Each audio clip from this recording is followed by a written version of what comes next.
ओम शुक्ला आप सभी दोस्तों का हार्दिक स्वागत करता हूं।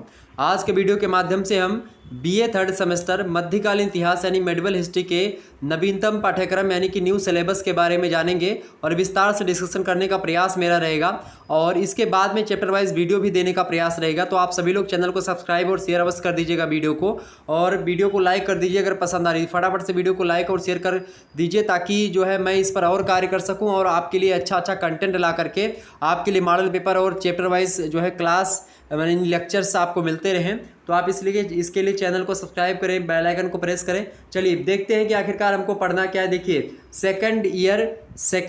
थर्ड सेमेस्टर है आपका, सब्जेक्ट है आपका हिस्ट्री यानी कि मध्यकालीन इतिहास के बारे में हमको जानना है। और चूंकि मैं मध्यकालीन इतिहास इसलिए बोल रहा हूँ चूंकि आप 1757 तक यानी 1206 ईस्वी से लेकर के आपने लगभग 15 या 1707 ईस्वी तक लगभग पढ़ लिया था। 1757 ईस्वी तक आपने पढ़ लिया था लगभग, मैंने बता दिया था ना सेकंड सेमेस्टर में ही।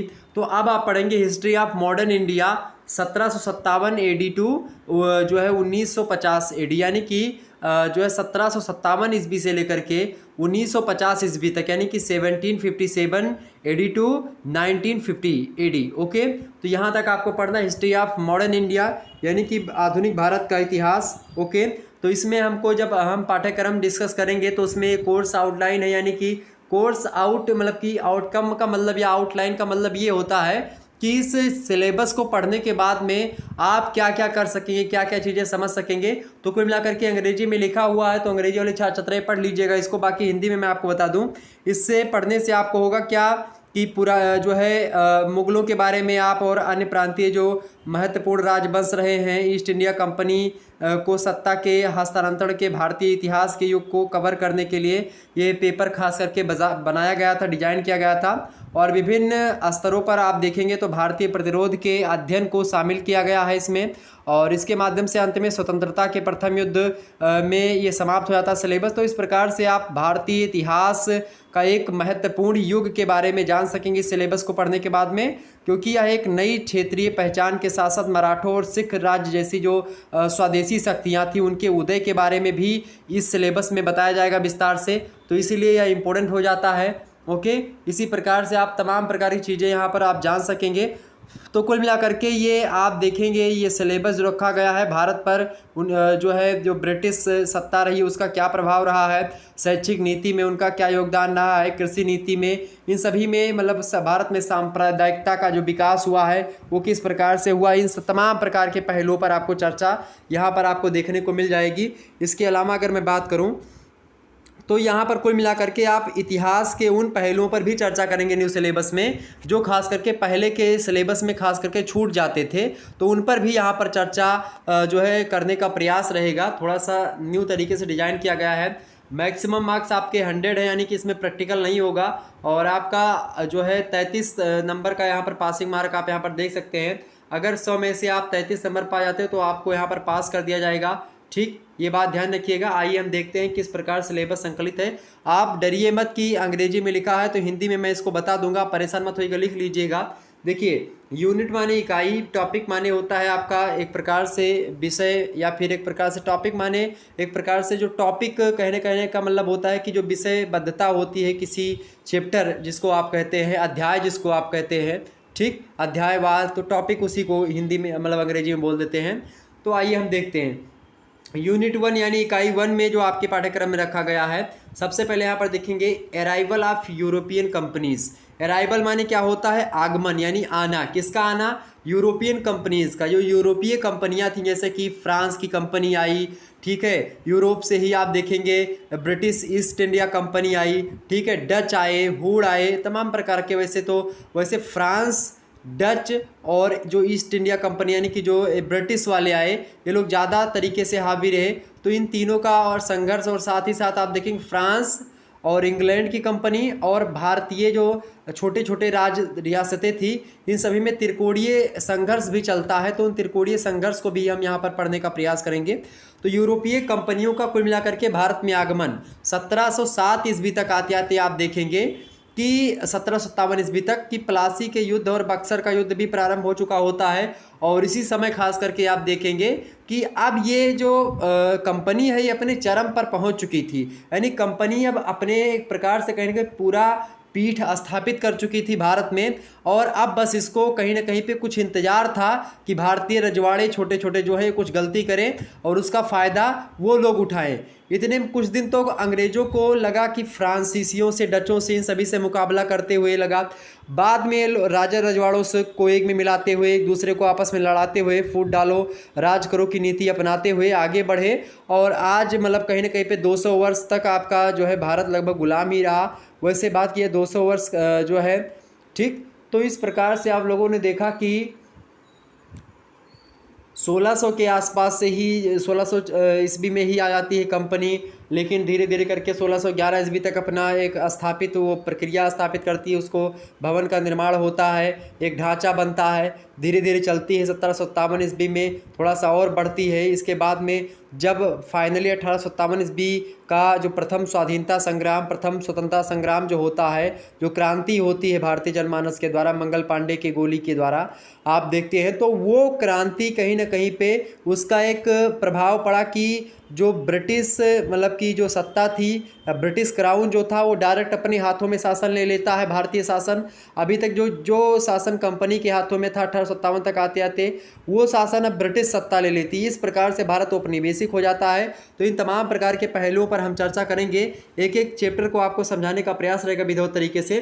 तो अराइवल ऑफ यूरोपियन कंपनीज, किस प्रकार से भारतीय मतलब यूरोपीय कंपनियों का भारत में आगमन हुआ, इनको समझेंगे। इसके अलावा रिवर्ली फॉर कंट्रोल, रिवर्ली फॉर कंट्रोल माने होता है नियंत्रण के लिए प्रतिद्वंदता, यानी नियंत्रण समझ रहे हैं, जिस प्रकार भारतीय सत्ता पर जो कि बिखरी हुई थी उस सत्ता पर कौन नियंत्रण करेगा, इसके लिए फ्रांस, डच और ये ब्रिटिश ये सब आपस में ही लड़ रहे थे, इनका भी युद्ध चला है, ठीक। तो इसीलिए जो है रिवर्ली फॉर कंट्रोल, यानी जो प्रतिद्वंदता हुई है नियंत्रण के लिए, सत्ता स्थापित के लिए, ये कौन रहेगा उसके बारे में जानेंगे। इसके अलावा आपको इकाई 1 में क्या पढ़ना पड़ेगा, जो है ascendancy of British East India Company, यानी कि यहाँ पर इसका मतलब होता है अंग्रेज़ों का जो आरोहण रहा है ईस्ट इंडिया कंपनी के, और ईस्ट इंडिया कंपनी के द्वारा खास करके, तो उसके आरोहण के बारे में हमको यहाँ पर चर्चा करनी है। तो विस्तार से जानेंगे हर चीज़ के बारे में, किस प्रकार से उसने अपनी पीठ को स्थापित करी और किस प्रकार से फूट डालो राज करो की नीति कर करके आपस में ही भिड़ा करके राजे रजवाड़ों को, और किस प्रकार से अपना शासन करता है बंगाल और यहाँ तक मतलब कि कलकत्ता की प्रेसिडेंसी हो या आप देखेंगे बम्बई हो, या इसी प्रकार से बड़े बड़े स्थानों पर इसने पहले मतलब अपनी सत्ता स्थापित की। उसके बाद में फिर संपूर्ण, ठीक है, बंगाल का गवर्नर जनरल जो था उसको भारत का गवर्नर जनरल कर देते हैं। तो ये तमाम प्रकार की जो है चीज़ें जो है आती हैं, तो इन सभी के बारे में हमको चर्चा करनी इसमें।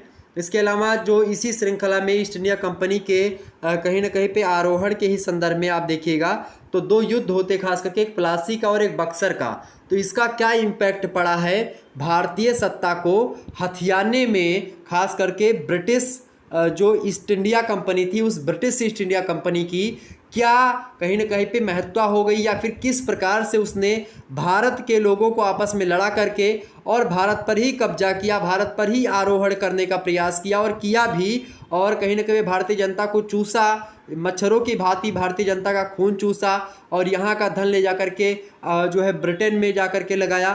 तो इन सभी चीज़ों को हम यहाँ पर समझने का प्रयास करेंगे, और इन सभी चीज़ों में प्लासी का युद्ध और जो बक्सर का युद्ध हुआ है, इन दोनों युद्धों का क्या योगदान रहा है, ये खास करके यूपीएससी का भी प्रश्न रह चुका है और बहुत ही महत्वपूर्ण प्रश्न है।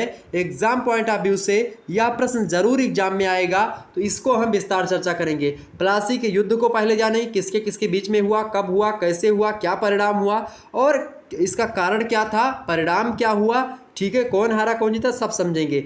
बक्सर का युद्ध, इसको बारे में भी हम इसी प्रकार समझेंगे। तो इसका क्या इम्पैक्ट पड़ा खास करके जो है इसके आरोहण में, ईस्ट इंडिया कंपनी के जो आरोहण, उसने जो ब्रिटिश ईस्ट इंडिया कंपनी है उसने किस प्रकार से क्या किया, आरोहण किया भारतीय रजवाड़ों पर, भारतीय सत्ता पर जो कि बिखरी हुई थी और आपस में ही राजा लोग लड़ रहे थे। तो ये चीज़ हम तो इन सभी लेक्चर्स के बारे में जानेंगे। इसके बाद में आगे हम बढ़ेंगे इकाई 2।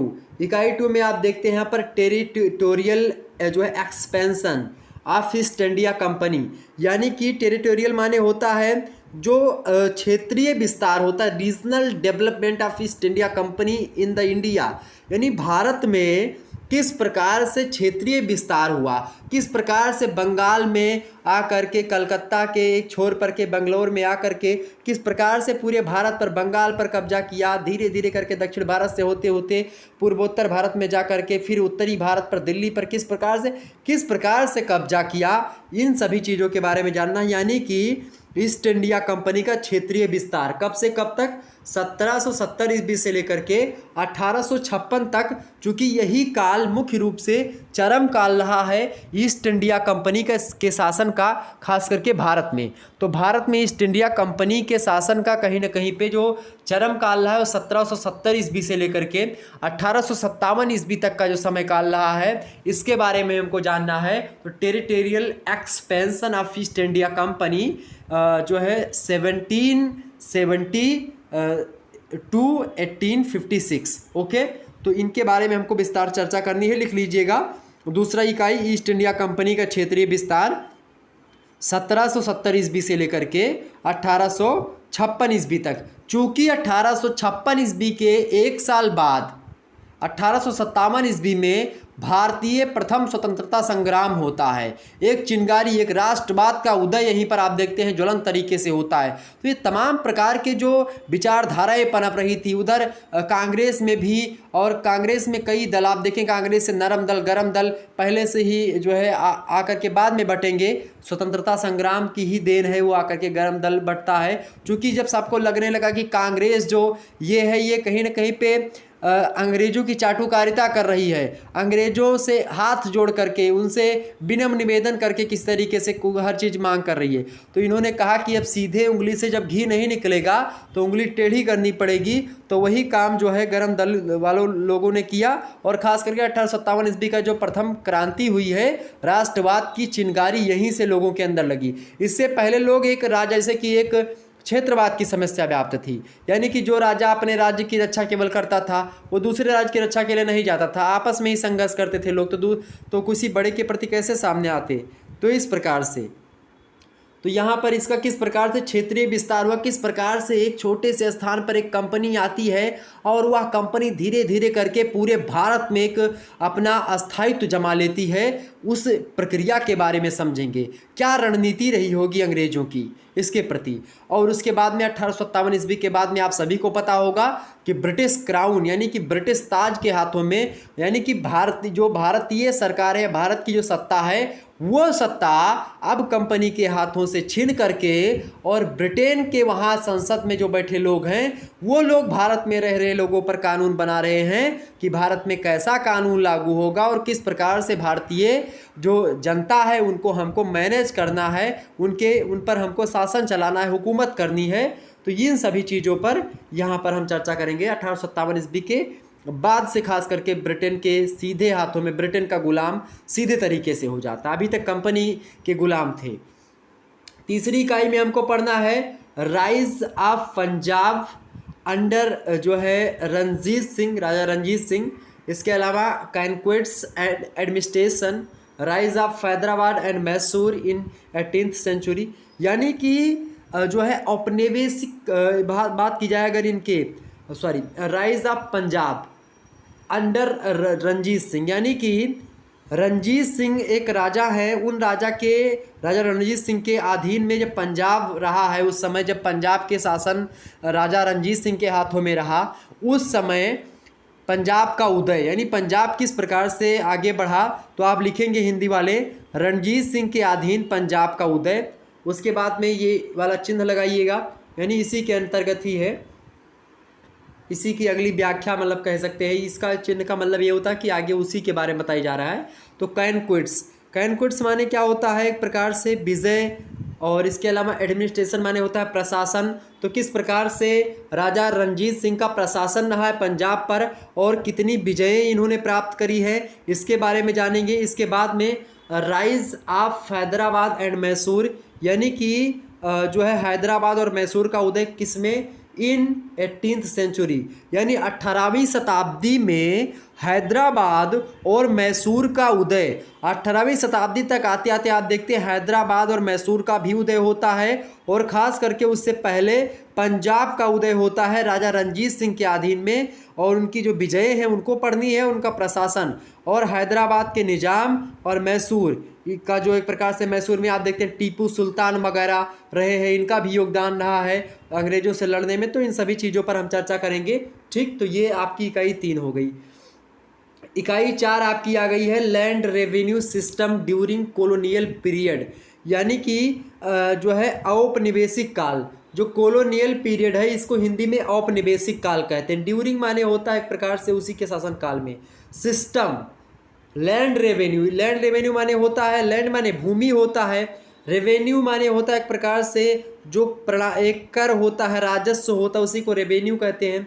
तो लैंड रेवेन्यू सिस्टम मतलब होता है भू राजस्व प्रणाली। भू राजस्व प्रणाली औपनिवेशिक शासनकाल के दौरान में, यानी कि जब भारत उपनिवेश हो चुका था, यानी कि अब देखिएगा 18वीं शताब्दी में लगभग आप देखिएगा भारतीय जो मतलब भारत में, या जब औपनिवेशिक काल के पूरे दौरान की मैं बात कर रहा हूँ, जब भारत गुलाम था खास करके अंग्रेजों का, तो जब भारत में गुलाम था उस समय जो लैंड रेवेन्यू सिस्टम था, भू राजस्व प्रणाली, किस प्रकार से कर वगैरह भूमि के जो खेतों के जो मजदूर मतलब कि जो किसान होते थे उनसे किस प्रकार से कर लिया जाता था, क्या प्रणाली थी, क्या सिस्टम था कर लेने का, उसके बारे में पढ़ेंगे हम। तो औपनिवेशिक काल के दौरान लिखिएगा, औपनिवेशिक काल के दौरान भू राजस्व प्रणाली, और इसके अलावा यहाँ पर देखिएगा वही चिन्ह जो है विस्तारवादी शैली वाला, और इसके अलावा परमानेंट सेटलमेंट। परमानेंट सेटलमेंट माने क्या होता है, अस्थाई बंदोबस्त।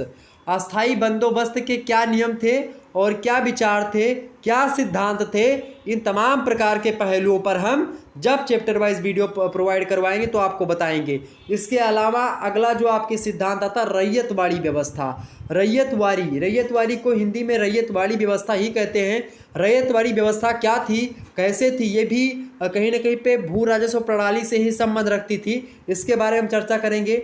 इसके अलावा महलवाड़ी सिस्टम, ये भी महलवाड़ी व्यवस्था जो है, महलवाड़ी, रैयतवाड़ी और अस्थाई बंदोबस्त, इन सभी प्रणालियों, भू राजस्व प्रणाली, इन सभी प्रणालियों के बारे में हम चर्चा करें। खास करके ये औपनिवेशिक शासन के दौरान में हुए हैं। इसके बाद में इंडियन रेनेसेंस, यानी कि जो भारतीय पुनर्जागरण है, भारतीय पुनर्जागरण आप देखते हैं उसमें सुधार, यानी कि रिफॉर्म एंड रिवील्स, यानी सुधार और पुनरुद्धार। ओके,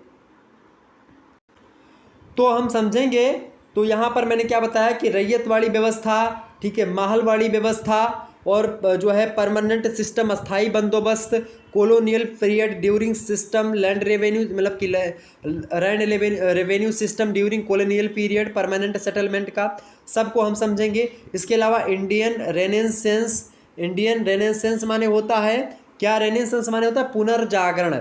भारतीय पुनर्जागरण कब हुआ, 1857 ईस्वी के बाद से ही आप देखिएगा पुनर्जागरण का दौर शुरू होता, चाहे वो हिंदी साहित्य की बात की जाए और चाहे राजनीतिक चीज़ों की में बात की जाए, ठीक है, हर क्षेत्रों में। रिफॉर्म्स माने क्या होते हैं बाबू, रिफॉर्म्स माने आपका होता है खास करके सुधार, और रिवील्स माने होता है रिविवल्स माने होता है पुनरुद्धार। किस प्रकार से पुनरुद्धार हुआ, दोबारा से उद्धार हुआ, किसका, औपनिवेशिक सिस्टम का, और खास करके भारतीय परंपरा का, भारतीय चीज़ें रही उनके बारे में खास करके पढ़ना पड़ेगा। विस्तार से जानेंगे हमारे मुद्दे के बारे में, हर पहलुओं पर चर्चा होगी।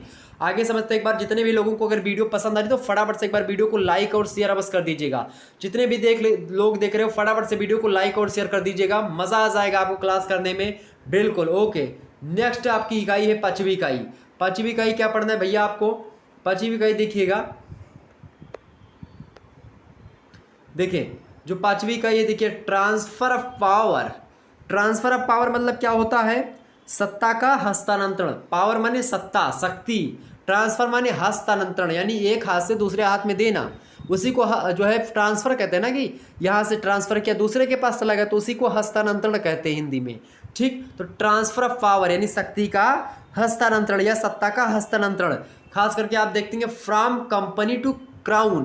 कंपनी टू क्राउन समझ रहे, मैंने शुरुआत में ही बताया था कि 1857 ईस्वी की जो क्रांति हुई, 1857 ईस्वी की क्रांति के बाद में जो कंपनी के हाथों में अभी तक शासन था, वह शासन सीधे तौर पर ब्रिटिश क्राउन के, ब्रिटिश ताज के हाथों में चला जाता है। यानी वहाँ की जो महारानी है वो शासन करने लगती हैं, उनकी जो बिठाई गई मंत्रिमंडल और मंत्रिपरिषद है वो शासन करती हैं भारतीय चीज़ों पर। भारत में कोई निर्णय होता है तो ब्रिटेन की संसद में बैठ करके वहाँ की महारानी लेती थी उस समय, उसके बारे में यहाँ पर हमको पढ़ना है। यानी फ्रॉम ट्रांसफर ऑफ सत्ता, ट्रांसफर ऑफ पावर, यानी सत्ता का हस्तांतरण कैसे हुआ ब्रिटिश ईस्ट इंडिया कंपनी से ब्रिटिश क्राउन के हाथों में, कैसे गया। लिखेंगे सत्ता का हस्तांतरण कंपनी से क्राउन। ओके, आगे आपका है lord Lytton and lord Ripon.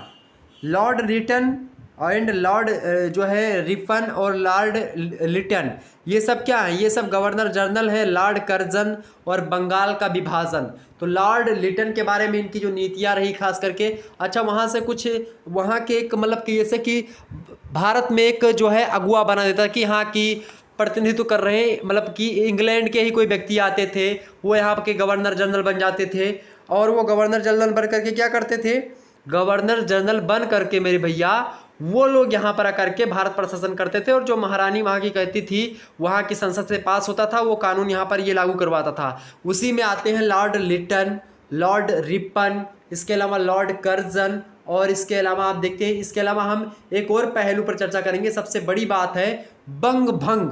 बंग भंग का यह एक प्रकार से प्रकरण आप सभी को पता होगा। बंग भंग को हम क्या कहते हैं, बंगाल का विभाजन। और भारत की खास करके बात की हिंदू मुस्लिम एकता को कहीं ना कहीं पे ख़त्म करने का प्रयास यहाँ पर किया गया। हिंदू मुस्लिम एकता पर करारा प्रभाव यहाँ पर आपको देखने को मिलेगा अंग्रेजों के द्वारा जब बंगाल का विभाजन किया गया। सांप्रदायिकता के हिसाब से बंगाल का विभाजन हुआ, हिंदू मुस्लिम के हिसाब से बंगाल का विभाजन हुआ। एक पूर्वी बंगाल हो गया और एक पश्चिम बंगाल हो गया। तो पूर्वी बंगाल जो है आज बांग्लादेश आप देख ही रहे हो, पश्चिमी बंगाल तो आपकी पश्चिम बंगाल तो नाम ही है, आप सभी को पता ही होगा। तो इस प्रकार से तो उसके बारे में पार्टीशन ऑफ बंगाल हमको समझना है, इसके समस्त पहलुओं पर क्यों हुआ, कैसे हुआ, परिणाम क्या हुआ, और इसके क्या क्या नकारात्मक और सकारात्मक पहलू हैं, सब पर चर्चा करेंगे। अगला आपका आता है 6वीं इकाई है, क्या इकाई भाई, commercialisation. Commercialisation of agriculture. Commercialisation माने क्या होता है बाबू, कॉमर्शियलाइजेशन माने होता है व्यवसायीकरण। और किसका, आप एग्रीकल्चर, आप माने काकी के, एग्रीकल्चर माने कृषि का, तो कृषि का व्यवसायीकरण, यानी जहां अब ही तक कृषि खाद्यान्न उत्पादन के लिए की जा रही थी, जब अंग्रेज सरकार आई या अंग्रेजों ने भारत में औपनिवेशिकता का एक प्रकार से कहीं ना कहीं पे पंचम फहराया, उस समय आप देखिएगा जो ये मतलब कि जो भारतीय शासन कर रहे हैं यहाँ पर, जो मतलब कि वो होते हैं गवर्नर जनरल वगैरह, उनकी अगर बात किया तो उन लोगों ने यहाँ पर व्यावसायिकता पर बल दिया। यानी अभी तक गेहूँ चावल जो किसान बो रहे थे, अब उनको नील की खेती करनी पड़ रही थी, अब उनको कपास की खेती करनी पड़ रही थी, अब उनको जो है जो ऐसी नकदी फसलों को उगाना, यानी कि नील की खेती खास करके बंजर हो जाती खेत करने से, उसको खेती को मार मार करके खेती करवाते थे। किसानों ने आंदोलन भी किया बहुत ज़्यादा इसके बारे में। तो कॉमर्शियलाइजेशन ऑफ एग्रीकल्चर यानी कृषि का व्यवसायीकरण आप देखेंगे किस प्रकार से किया इन लोगों ने। इसके अलावा and its impact of India, और इसका प्रभाव क्या पड़ा भारतीय मतलब भारतीयों पर, यानी भारत पर इसका प्रभाव। तो कृषि का व्यवसायीकरण और भारत पर इसका प्रभाव लिख लीजिएगा, 6वीं का मतलब की इकाई में है। इसके अलावा development of railway and its impact, इसके अलावा भारत में खास करके रेलवे का विकास और विकास जो रेलवे का हुआ और इसका प्रभाव क्या क्या पड़ा भारतीय जनता पर, या भारतीय विकास की गति कितनी तीव्र हुई रेलवे के विकास से, भारतीय जनमानस के आवागमन में कितनी सुविधा मिली रेलवे के विकास से। इन तमाम पहलुओं पर चर्चा करेंगे। और इन अंग्रेजों के द्वारा जो कूटनीति अपनाई गई भारतीयों को भारतीय सत्ता को हस्तांतरित करने के लिए, और चाहे वो ब्रिटिश जो ईस्ट इंडिया कंपनी से ब्रिटिश क्राउन तक का जो एक प्रकार से सफ़र रहा इन लोगों का, इन तमाम पहलुओं पर एक पैनी दृष्टिकोण अपनाते हुए मैं चर्चा करूंगा और विस्तार से समझाऊंगा। तो डेवलपमेंट ऑफ रेलवे, चूँकि रेलवे का विकास जो हुआ है वो अंग्रेजों ने ही किया है खास करके, इससे हम इसे नकार नहीं सकते हैं, ये वास्तविकता है। और ख़ास करके उन्होंने हमारे या भारतीयों के हित के लिए रेलवे का विकास नहीं किया था, बल्कि रेलवे का विकास अंग्रेजों ने इसलिए किया था ताकि वह अच्छे तरीके से जो भारतीय कच्चे माल हैं उनको यहाँ से जो भारत में व्यावसायिकता की उन्होंने, मतलब कि कृषि में जो नील की खेती करवाई, जो कपास की खेती करवाई, या अन्य जो है नकदी फसलों की खेती जो किसानों से करवाई ज़बरदस्ती, उन नकदी फसलों को यानी कच्चे मालों को यहाँ से ट्रेन में लाद करके ब्रिटेन भेज करके वहाँ से पक्के माल को बना करके भारतीय ही मार्केट में ला करके और महंगे दामों पर बेचते थे, और इस प्रकार से यहाँ से पैसा कमा करके फिर इंग्लैंड में जाते थे। और इंग्लैंड जो आज चमक रहा है उसमें भारत की भी कहीं ना कहीं पे झांकी है। ठीक, तो इसमें मेरी भी कुछ आभा यानी कि भारत की भी आभा है जो आज इंग्लैंड चमक रहा है। इंग्लैंड की सड़कें जो आज शीशे की भांति चमक रही हैं, वो इंग्लैंड में जो विरासत के स्वरूप में कहीं न कहीं भारतीय सत्ता के द्वारा जो हथियाए गए जो धन है, जो सोने की चिड़िया कही जाने वाली भारत की जो सत्ता थी, इससे बहुत ज़्यादा धन जो है लेकर के ये गए। और ट्रेन का विकास हो जाने से कहीं न कहीं पे एक कहीं आवागमन के लिए सुविधा भारतीयों को थोड़ा बहुत तो हुई ही होगी उस समय, और ख़ास करके, लेकिन फ़ायदा अंग्रेज़ों को ज़्यादा हुआ इससे। ठीक, चलिए, तो डेवलपमेंट ऑफ रेलवे का विकास इसीलिए हुआ ताकि जो कृषि का व्यवसायीकरण किया था उसका सही उपयोग कर सकें लोग। और इसका भारत पर प्रभाव क्या पड़ा, सकारात्मक नकारात्मक दोनों प्रभावों पर मैं चर्चा करूंगा। बिल्कुल आगे बढ़ेंगे। अगला 7वीं इकाई आपके समक्ष आएगी। 7वीं इकाई है development of education in colonial India. Colonial India माने होता है औपनिवेशिक भारत। तो औपनिवेशिक भारत में शिक्षा का विकास, डेवलपमेंट ऑफ एजुकेशन, और ख़ास करके बहुत सारे बिल भी आए हैं। मैंने एजुकेशन जब मैंने पढ़ाया था, डेवलपमेंट ऑफ एजुकेशन जब पढ़ाया था मैंने सेकंड सेमेस्टर में, विस्तार से हर एक बिल के बारे में जो अंग्रेज़ों ने लाई और उसके बाद में भारतीय जो विद्वान रहे हैं उन्होंने दिया, उन तमाम प्रकार के चर्चा मैंने कर दिया है। तो आप लोग सेकंड सेमेस्टर का अगर देखना चाहें तो जो है एजुकेशन वाला जो वीडियो उसको देख सकते हैं। हालांकि फिर भी मैं यहाँ पर बताने का प्रयास रहेगा।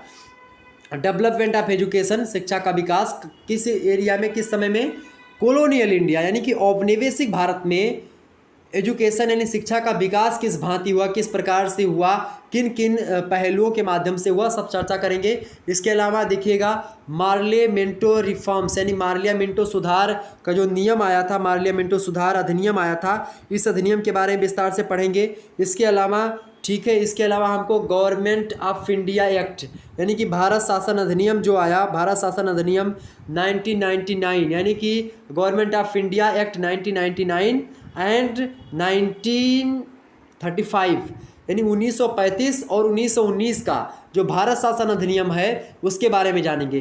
खास करके भारत शासन अधिनियम जो 1935 ईस्वी का है, यह मुख्य रूप से भारत शासन पर जो है एक प्रकार से बहुत ज़्यादा नियम इसमें आ चुके थे।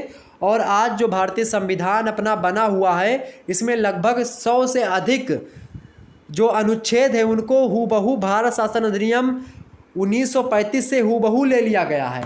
आप सोचो, अंग्रेज़ों के द्वारा बनाए गए नियमों को भारतीय जो बहुत विद्वान जन कहे जाते हैं आज के युग में, उन लोगों ने मिलकर के 100 से अधिक जो नियम थे हूबहू भारत शासन अधिनियम 1935 ईस्वी का जो अधिनियम है उसी से चुरा लिया, मतलब उसी से उठा करके सीधे ला करके संविधान में लिख दिया, या उसमें थोड़ा बहुत शाब्दिक छेड़खानी कर करके संविधान में पिरो दिया। तो कहीं ना कहीं पे आप देखिएगा कि वो 100 के 100 नियम जो कि औपनिवेशिक शासन काल के दौरान भारतीय जनता को लूटने और भारतीय जनता को कष्ट पहुंचाने, भारतीय जनता का शोषण करने के लिए बनाए गए नियम थे, वही नियम भारतीय संविधान में भी हूबहू लागू हुए।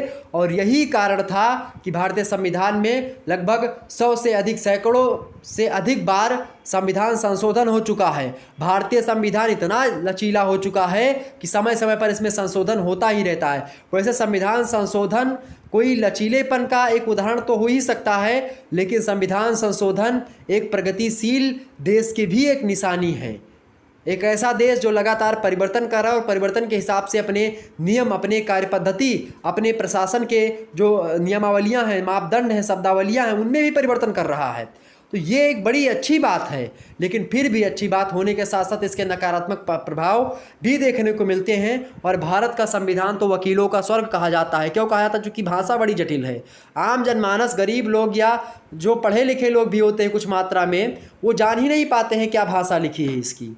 तो जटिल भाषा है, इसीलिए वकील ही उसको समझ पाते हैं। इसीलिए वकीलों का स्वर्ग भारत देश है।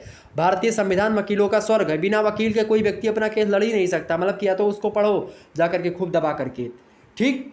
तो इतना किसी के पास समय होता नहीं, तो इसीलिए वकील कर लेता है। ये चीज़ है। तो जो भारत शासन अधिनियम 1919 का है, इसके बारे में पढ़ेंगे। मार्लिया मिंटो सुधार पढ़ेंगे हम अधिनियम। और 1909 ईस्वी का जो अधिनियम है उसके बारे में, मार्लिया मिंटो सुधार, इसके सभी के बारे में हम चर्चा करने का प्रयास करेंगे। 1909, 1919, 1935 मार्लिया मिंटो सुधार, ये रिफॉर्म्स जो है सभी के बारे में, ठीक। आगे समझते हैं। 8वीं का ये आपकी आएगी, देखिएगा यहाँ पर, rise and development of communalism in India. यानी कम्युनलिज्म माने होता है सांप्रदायिकता। तो भारत में सांप्रदायिकता का उदय आप देखिएगा जब ये 1935 के बाद में आप देखेंगे खास करके एकदम अपने चरम पर होता है कम्युनलिज्म, सांप्रदायिकता। मुस्लिम लोग एकदम से मुसलमान राष्ट्र की मांग कर रहे होते हैं। इधर हिंदू लोग जो है कहीं ना कहीं पे हिंदुत्व की भावना तो कुछ मात्रा में रहती है इनके अंदर, लेकिन ये हिंदुत्व वाले लोग चाहते हैं कि सभी लोग साथ में ही रहें। महात्मा गांधी ऐसा व्यक्तित्व था जो हिंदू और मुस्लिम राष्ट्र को एक ही में चाहता था। जिन्ना उधर और भी कुछ नेता इधर थे जो कि बंटवारा चाहते थे, विभाजन चाहते थे।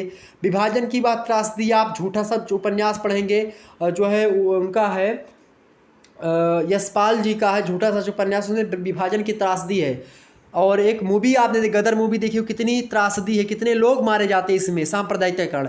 तो सांप्रदायिकता एक ऐसी विचारधारा है जो कि कहीं ना कहीं पे ऐसी मानसिकता उत्पन्न करती है जो हिंदू मुस्लिम को देखता है। ये सांप्रदायिकता को एकदम धर्मवाद में रखना एकदम से एक संकीर्ण विचारधारा। सांप्रदायिकता भाषा में भी हो सकती है, सांप्रदायिकता क्षेत्र में भी हो सकती है, सांप्रदायिकता कहीं ना कहीं पे हर एक क्षेत्र में हो सकती है, चाहे वो भाषा हो, चाहे वो क्षेत्र हो, चाहे वो जाति हो, चाहे वो धर्म हो, ठीक है। हर एक स्तर पर सांप्रदायिकता होती है। तो भारत में सांप्रदायिकता का उदय जो हुआ ये 1935 ईस्वी के आसपास से ही आप देखिएगा। चाहे वो जातीय स्तर पर भीमराव अंबेडकर वहाँ पर बैठ करके, यानी कि जब वो चल रहा था गोलमेज सम्मेलन, वहाँ पर दलित देश की अलग से मांग कर रहे थे, उधर जिन्ना जो है मुस्लिम देश की अलग से मांग कर रहे थे। गांधी एक ऐसा व्यक्तित्व था जिसने सभी को एक किया। भीमराव अंबेडकर को जेल से निकल करके आकर के जो है, जो गांधी का समझौता हुआ था, पूना पैक्ट हुआ था गांधी और इनके बीच में आकर के, वो गांधी जी जेल से निकल करके आकर के इनको भीमराव अंबेडकर को समझाए थे कि भैया ये सब ना करो, ठीक। तो इस प्रकार से चीज़ें हुई, यानी कि तब समझाया था भीमराव अंबेडकर को जो है समझ में आया कि हाँ ये मैं थोड़ा सा गलत कर रहा था। उन्होंने फिर अपने आप को वापस लिया, अपने विचारों को, और कहा कि नहीं ठीक है, आप जैसा कहें वैसा हम करेंगे। वैसे आपको बताऊं कि दलित समाज का सबसे बड़ा उस समय जो सबसे चहीता था वो भीमराव अंबेडकर जी नहीं बल्कि महात्मा गांधी थे। ना केवल दलित समाज के बल्कि सवर्णों के भी, हर एक समाज के, चाहे वो हिंदू चाहे मुस्लिम हो, गांधी जी सबको एक साथ देखते थे, क्योंकि गांधी जी के अंदर गीता व्याप्त थी। गांधी जी गीता बहुत अच्छी तरीके से जानते थे। तो इन तमाम पहलुओं पर चर्चा करेंगे। तो rise and development of communalism in India, Bharat में सांप्रदायिकता का उदय और विकास, इन पहलुओं पर विस्तार चर्चा करेंगे। और जब यह चैप्टर मैं पढ़ूंगा तो हिंदू मुस्लिम, जातिवाद, धर्मवाद, क्षेत्रवाद, भाषावाद, ये तमाम सारे चोले आप उतार करके पढ़िएगा, क्योंकि इसको जब आप किसी धार्मिक दृष्टिकोण से पढ़ेंगे तो बिल्कुल भी समझ में नहीं आएगा। समझ में भी आएगा तो आप मुझे भी कहेंगे कि क्या पढ़ा रहे हो सर जी, इसमें तो आप धर्म की बुराई बता रहे हो। तो भाई कुछ बुराइयाँ, हर धर्म की बुराइयाँ हैं, तो हर धर्म की बुराइयाँ आपको यहाँ आकर के मिलेंगी। सांप्रदायवाद जब पढ़ेंगे, सांप्रदायिकता, ठीक है। पॉलिटिकल साइंस में भी सांप्रदायिकता पढ़ना है, पढ़ाएंगे हम बिल्कुल। इसके अलावा जो है इसके अलावा हमको आगे क्या पढ़ना है, मेगर्स ऑफ जो है princely states after independence and role of Sardar Vallabhbhai Patel. यानी कि इसके बाद में सांप्रदायिकता जिस प्रकार से फैली, स्वतंत्रता प्राप्ति के बाद हम क्या पढ़ेंगे, चूँकि स्वतंत्रता प्राप्ति के बाद हमको क्या पढ़ना है, जो स्वतंत्रता प्राप्ति के बाद की जो भारतीय रियासतें थी, लगभग 565 रियासतें, छोटी बड़ी रियासतें अलग अलग भागों में बटी हुई थी।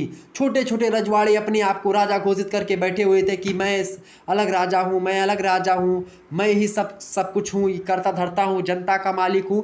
इस प्रकार से सरदार वल्लभ भाई पटेल, इसीलिए उनको लौह पुरुष नहीं कहा जाता है, इसीलिए उनको जर्मनी मतलब भारत का बिस्मार्क नहीं कहा जाता है। जो काम जर्मनी में बिस्मार्क ने किया था, वही काम आकर के भारत में वल्लभ भाई पटेल ने किया। वल्लभ भाई पटेल का यह कार्य अत्यंत सराहनीय था। उन्होंने लगभग 565 छोटी बड़ी रियासतों को अपने बुद्धिता और अपने कौशल के हिसाब से उनको एकत्रित किया। और आज जो आप समूचा भारतवर्ष का नक्शा देख रहे हैं मैप पर, उसका कहीं न कहीं पे एक सबसे बड़ा कारण है वल्लभ भाई पटेल। वल्लभ भाई पटेल ने न केवल भारतीय राजसत्ता को एकत्रित किया, बल्कि 3 ऐसी विचारधाराएं जैसे कि जम्मू कश्मीर, जूनागढ़ और हैदराबाद। तो जूनागढ़ के निज़ाम, हैदराबाद के निज़ाम और जो है कश्मीर के राजा थे हरि सिंह, ये लोग मान ही नहीं रहे थे। ये लोग अपने आप को स्वतंत्र राज्य घोषित कर दिए थे। लेकिन जब सरदार वल्लभ भाई पटेल ने कल बल छल साम दाम दंड भेद सब लगा दिया, और ये सब लगा करके क्या किया, सबको मिला लिया। तो सरदार वल्लभ भाई पटेल का नाम भी गया था प्रधानमंत्री के लिए, लेकिन थोड़ा सा नेहरू जी जो थे वो बनना चाहते थे शुरुआत से ही प्रधानमंत्री, तो इसीलिए सरदार वल्लभ भाई पटेल ने अपने आप को थोड़ा सा पीछे किया। महात्मा गांधी ने थोड़ा सा उनको, जवाहरलाल नेहरू जी को आगे किया, और जो है वो बने मुख्यमंत्री मतलब प्रधानमंत्री, और ये उप प्रधानमंत्री बने वल्लभ भाई पटेल जी। हालांकि दोनों लोगों की भूमिका बड़ी इंपॉर्टेंट है भारतीय इतिहास में और ख़ास करके आधुनिक इतिहास में। तो इन तमाम पहलुओं पर हम चर्चा करेंगे। तो आप लिखेंगे क्या लिखेंगे, जो है स्वतंत्रता के बाद रियासतों का विलय और सरदार वल्लभ भाई पटेल की भूमिका रियासतों के विलय करवाने में। ठीक, तो ये आपकी 8 इकाइयाँ थी जिस पर मैंने लगभग विस्तार से चर्चा कर दी। आपके समझ में थोड़ा सा आया होगा, पूरा का पूरा सिलेबस एक सिनेरियो आपके मन में बना हुआ होगा कि हाँ ऐसे ऐसे हमको पढ़ना है, ये चीज़ें पढ़नी है और इस प्रकार से हमको पढ़नी है। ठीक, तो आपको यहाँ पर क्या मिला बाबू, आपने यहाँ पर क्या पढ़ा, 1 मिनट रुकिएगा। हाँ,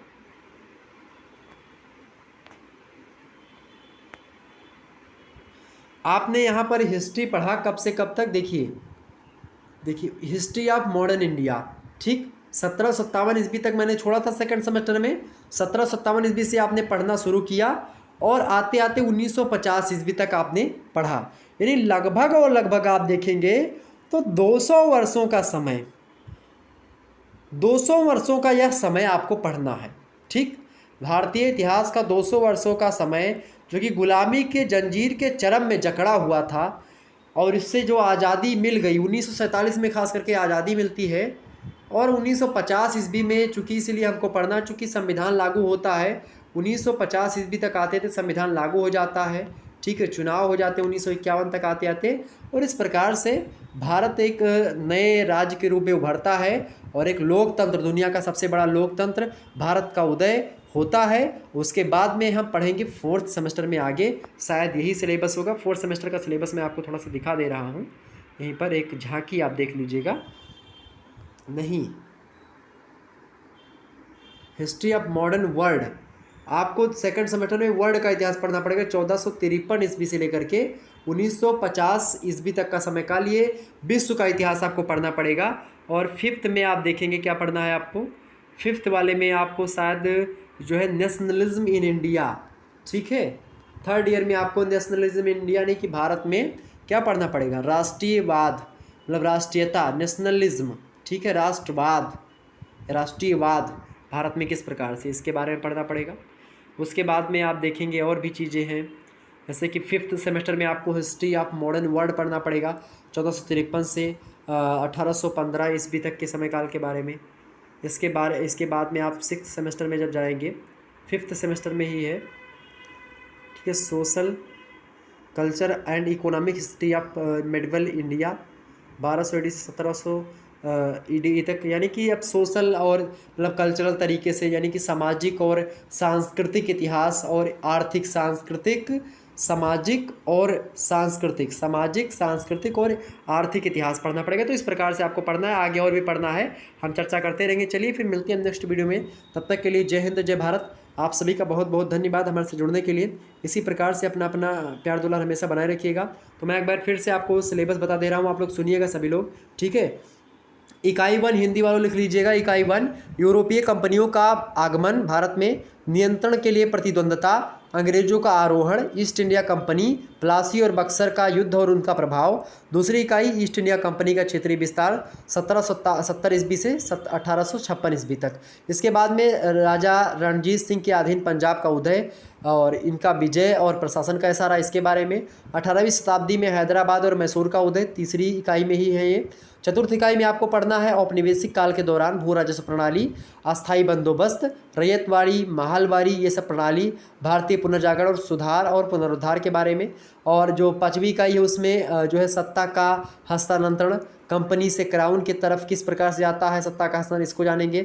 Lord Lytton, lord Ripon, lord Curzon, Bengal का विभाजन, इन तमाम प्रकार के तो 3 गवर्नर जनरल के बारे में और बंगाल के विभाजन की जो घटना है इसके बारे में। इसके बाद में कृषि का व्यवसायीकरण और भारत पर इसका क्या प्रभाव पड़ा इसको जानेंगे हम। 6वीं इकाई में रेलवे का विकास और रेलवे का प्रभाव, मतलब उसके विकास का क्या प्रभाव पड़ा 6वीं इकाई में। 7वीं इकाई में औपनिवेशिक भारत में शिक्षा का विकास, पार्लियामेंट सुधार, भारतीय मतलब भारत शासन अधिनियम 1919 और 1935 का जो अधिनियम उसको जानेंगे। इसके बाद में जो लास्ट इकाई आपकी भारत में सांप्रदायिकता का उदय और विकास, स्वतंत्रता के बाद जो रियासतें हैं उनका किस प्रकार से भारतीय मतलब कि भारत में विलय करवाने में जो सरदार वल्लभ भाई पटेल की भूमिका, उसके बारे में हम चर्चा करेंगे। ओके, चलिए फिर मिलते हैं नेक्स्ट वीडियो, तब तक के लिए जय हिंद जय भारत। आप सभी का बहुत बहुत धन्यवाद। Good night, I love you सभी को, गुड नाइट।